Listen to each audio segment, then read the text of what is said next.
Rojas Port Mindoro to Taguig City. Ito na ang last part ng aming DIY South Philippine Loop Journey.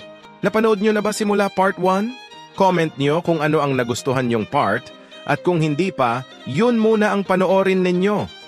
12:32 AM nang makarating tayo dito sa Rojas Port Mindoro.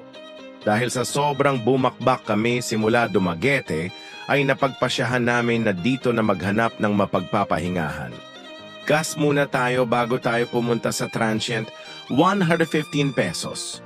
Kinabukasan, take off sa transient, 8:30 AM, dahil maaga pa para tumawid ng Batangas Port, kaya magsi-side trip muna tayo sa Puerto Galera.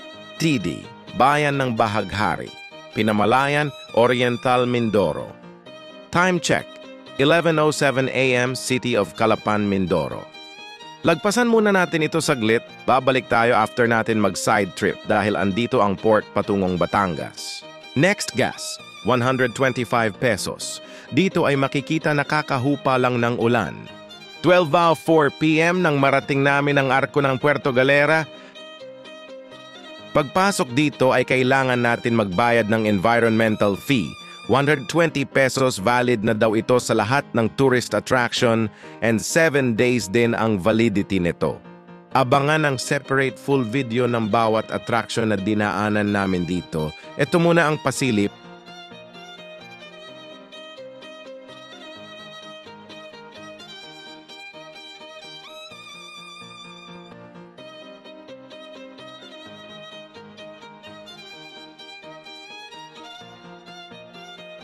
(2:30 PM), pabalik na kami ng City of Calapan papuntang port.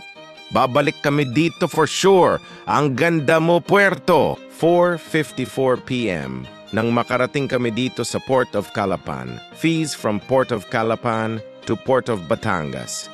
Ticket with motorcycle, 1,096 pesos, 2 packs. Terminal fee, 95 pesos, 2 packs. 6:27 PM nang umalis ang Roro patungong Batangas. Dito ay ramdam na namin ang pagod at lungkot kasi pabalik na sa realidad. Ganun ba talaga?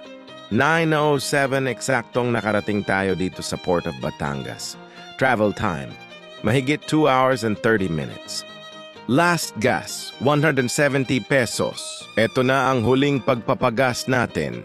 12:08 AM na nang makarating kami sa Taguig City, home. Salamat sa lahat ng sumuporta at sumubaybay sa amin. Sa mga nanood ng part 1 hanggang dito sa last part, maraming salamat po. Abangan nyo ang aming North Loop soon. Ipon muna kami, hehehe.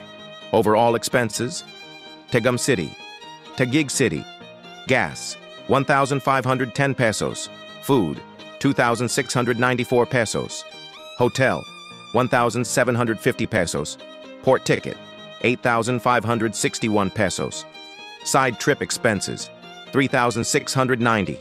Total, 18,205 pesos. Maraming salamat po sa pagsubaybay. Stay tuned sa aming mga journey. Please follow, like, and share our videos.